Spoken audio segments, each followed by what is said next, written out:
안녕하세요, 여러분.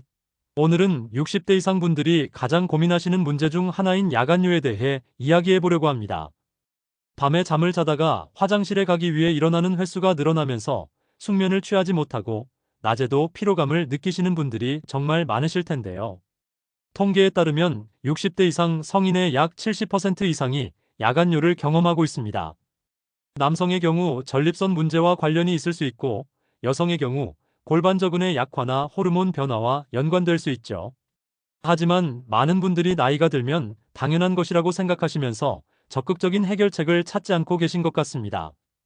오늘 제가 알려드릴 방법들은 의학적으로 검증된 것들이면서도 집에서 바로 시도해 볼 수 있는 실용적인 방법들입니다.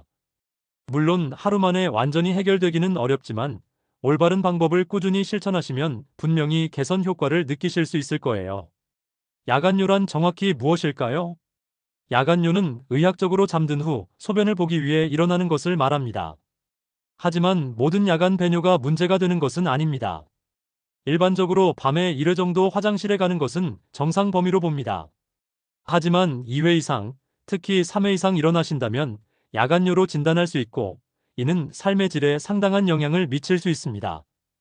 야간뇨가 문제가 되는 이유는 단순히 화장실에 가는 것 자체가 아니라 수면의 질이 떨어지면서 발생하는 여러 가지 문제들 때문입니다. 깊은 잠을 자지 못하면 낮에 집중력이 떨어지고 면역력도 약해지며 넘어짐의 위험도 증가합니다. 특히 어두운 밤에 화장실을 오가다가 넘어져서 다치시는 분들도 많으시거든요. 야간뇨의 주요 원인들을 알아보죠. 야간뇨의 원인은 정말 다양합니다. 첫 번째로 가장 흔한 원인은 야간 소변 생성량의 증가입니다. 나이가 들면서 우리 몸의 항이뇨 호르몬 분비가 감소하게 되는데, 이 호르몬이 밤에 소변량을 줄여주는 역할을 하거든요. 이 호르몬이 부족해지면 밤에도 낮과 비슷한 양의 소변이 만들어져서 자꾸 깨게 되는 거죠. 두 번째는 방광 용량의 감소나 민감성 증가입니다. 방광의 근육이 나이가 들면서 탄력을 잃게 되고 같은 양의 소변이 차더라도 더 강한 요일을 느끼게 됩니다. 마치 풍선이 오래되면 잘 늘어나지 않는 것과 비슷한 원리예요. 세 번째는 수면 장애입니다. 사실 많은 분들이 야간뇨 때문에 잠을 못 잔다고 생각하시는데, 반대로 수면 장애 때문에 자주 깨게 되고 깰 때마다 화장실에 가게 되는 경우도 많습니다. 수면 무호흡증이나 하지불안 증후군 같은 수면 질환이 있으면 야간뇨가 더 심해질 수 있어요. 남성의 경우에는 전립선 비대증이 주요 원인 중 하나입니다. 전립선이 커지면서 요도를 압박하게 되고 방광이 완전히 비워지지 않아서 자주 화장실에 가게 되는 거죠. 여성의 경우에는 폐경 후 에스트로겐 감소로 인한 요도와 방광 주변 조직의 변화, 그리고 출산 경험으로 인한 골반저근의 약화가 주요 원인이 될 수 있습니다. 즉시 시도해 볼 수 있는 생활습관 개선법. 그럼 이제 실제로 어떻게 하면 야간뇨를 줄일 수 있는지 알아보겠습니다. 가장 먼저 시도해 볼 수 있는 것은 수분 섭취 패턴의 조절입니다. 많은 분들이 오해하고 계시는 것이 물을 아예 적게 마시면 된다고 생각하시는 건데요. 이는 잘못된 방법입니다. 하루 수분 섭취량 자체를 줄이는 것보다는 섭취 시간을 조절하는 것이 중요합니다. 오전과 오후 초반에는 충분히 수분을 섭취하시고 저녁 6시 이후부터는 수분 섭취를 점진적으로 줄여보세요. 특히 잠들기 2-3시간 전부터는 가능한 한 물을 마시는 것이 좋습니다. 하지만 여기서 주의하실 점은 탈수가 되어서는 안 된다는 것입니다. 탈수는 오히려 방광을 자극할 수 있고 다른 건강 문제를 일으킬 수 있어요. 하루 권장 수분량은 여전히 맞춰서 드시되 시간 배분만 조절하시는 것이 핵심입니다. 또한 카페인과 알코올 섭취를 줄이시는 것도 중요합니다. 카페인은 이뇨작용을 촉진시키고 방광을 자극할 수 있어서 오후 2시 이후에는 커피, 녹차, 홍차 등의 섭취를 피하시는 것이 좋습니다. 알코올도 마찬가지로 이뇨작용을 하고 수면의 질을 떨어뜨릴 수 있으니 저녁에는 피하시는 것이 좋아요. 수면 환경과 자세 개선하기. 수면 환경도 야간뇨와 밀접한 관련이 있습니다. 침실 온도를 적절히 유지하는 것이 중요한데요. 너무 덥거나 추우면 수면이 얕아져서 자주 깨게 됩니다. 일반적으로 18-22도 정도가 적당합니다. 침실을 최대한 어둡게 하는 것도 중요합니다. 빛이 있으면 멜라토닌 분비가 억제되어 수면의 질이 떨어질 수 있어요. 암막 커튼을 설치하시거나 작은 전자기기의 LED 불빛도 가려주세요. 수면 자세도 영향을 줄 수 있습니다. 다리를 심장보다 높게 올리고 주무시면 낮 동안 다리에 고인 부종이 빠지면서 야간 소변량을 줄일 수 있어요.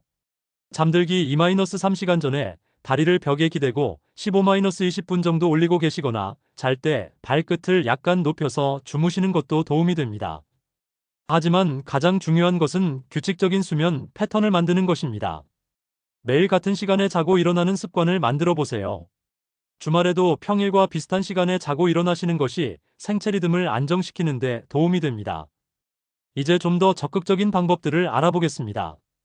방광 훈련은 방광의 용량을 늘리고 요일을 참는 능력을 기르는 훈련입니다. 낮에 소변이 마려워도 조금씩 참는 연습을 해보세요.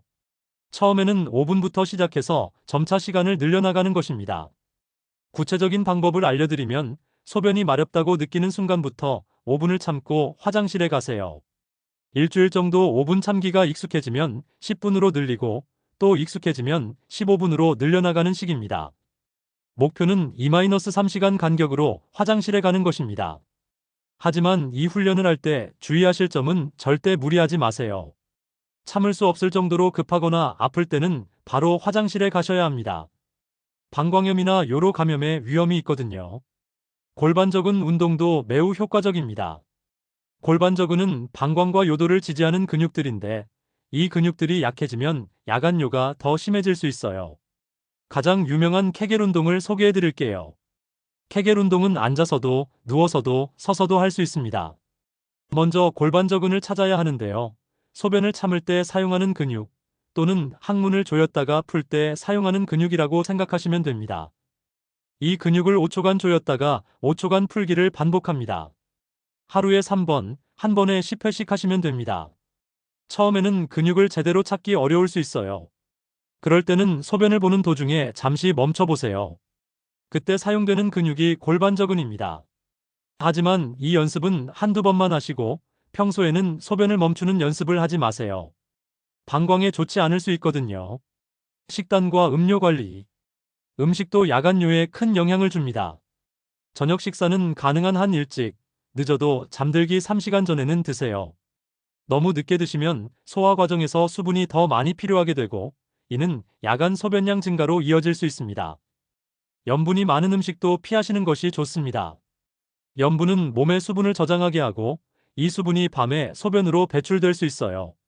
특히 저녁에는 짜거나 매운 음식을 피하세요. 반대로 도움이 되는 음식들도 있습니다. 호박씨는 전통적으로 전립선 건강에 좋다고 알려져 있고 실제로 연구에서도 효과가 입증되었습니다.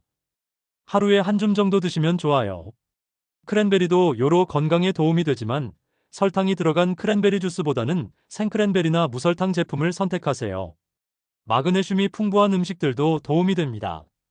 바나나, 아몬드, 시금치 같은 음식들이 근육의 긴장을 완화시켜서 방광 기능을 개선하는 데 도움이 될 수 있어요. 한 가지 더 중요한 것은 변비를 예방하는 것입니다. 변비가 있으면 대장이 방광을 압박해서 야간요를 악화시킬 수 있거든요. 식이섬유가 풍부한 채소와 과일을 충분히 드시고 규칙적인 배변 습관을 만들어 보세요. 스트레스 관리와 이완법. 스트레스도 야간요와 밀접한 관련이 있습니다. 스트레스를 받으면 코르티솔이라는 호르몬이 분비되는데 이 호르몬이 수면의 질을 떨어뜨리고 방광을 민감하게 만들 수 있어요. 잠들기 전 이완법을 실천해 보세요. 깊은 복식 호흡이 가장 간단하면서도 효과적입니다. 코로 4초간 숨을 들이마시고 4초간 참았다가 입으로 6초간 천천히 내뱉는 것을 10회 정도 반복해 보세요. 근육 이완법도 도움이 됩니다. 발가락부터 시작해서 다리, 복부, 어깨, 얼굴까지 순서대로 5초간 힘을 주었다가 힘을 빼는 것을 반복하면 전신의 긴장이 풀립니다. 명상이나 요가 같은 마음챙김 활동도 효과적입니다. 하루 10-15분 정도만 투자해도 스트레스 수준이 현저히 낮아지고 이는 수면의 질 향상으로 이어집니다. 잠들기 전에는 스마트폰이나 TV 시청을 피하세요. 블루라이트가 멜라토닌 분비를 억제해서 수면을 방해할 수 있습니다. 대신 잔잔한 음악을 듣거나 책을 읽는 것이 좋습니다. 지금까지 말씀드린 방법들을 2-4주 정도 꾸준히 실천해 보셨는데도 개선되지 않으신다면 전문의 상담을 받아보시는 것이 좋습니다. 특히 다음과 같은 증상들이 있으시면 더 빨리 병원에 가셔야 해요. 소변에 피가 섞여 나오거나 소변을 볼 때 심한 통증이 있거나 열이 나면서 야간뇨가 심해지는 경우입니다. 또한 갑자기 야간뇨가 심해졌거나 낮에도 소변을 자주 보게 되거나 소변을 다 봤는데도 잔뇨감이 심하게 남는 경우에도 병원에 가보세요. 남성의 경우 전립선 검사를, 여성의 경우 부인과 검진을 받아보시는 것이 좋습니다. 때로는 단순한 노화 현상이 아니라 치료가 필요한 질환이 원인일 수 있거든요. 병원에서는 소변 검사, 혈액 검사, 초음파 검사 등을 통해 정확한 원인을 찾을 수 있습니다. 필요에 따라서는 약물 치료나 다른 치료법을 제안해 드릴 수도 있어요. 오늘부터 시작하는 실천 계획. 마지막으로 오늘부터 바로 시작하실 수 있는 실천 계획을 정리해 드릴게요. 모든 것을 한꺼번에 하려고 하지 마시고 하나씩 천천히 습관으로 만들어 가세요. 첫 주에는 수분 섭취 패턴부터 바꿔보세요. 오전에 충분히 물을 마시시고 저녁 6시 이후부터는 조금씩 줄여보세요. 카페인과 알코올도 오후 2시 이후에는 피해보시고요. 둘째 주에는 수면 환경을 개선해보세요. 침실을 어둡고 시원하게 만들고 규칙적인 수면 시간을 만들어 보세요. 잠들기 전 이완법도 시도해 보시고요. 셋째 주부터는 방광 훈련과 골반적인 운동을 시작해 보세요. 처음에는 5분 참기부터 시작해서 점차 늘려가시고 케겔 운동도 하루에 3번씩 해보세요. 넷째 주에는 식단을 점검해 보세요.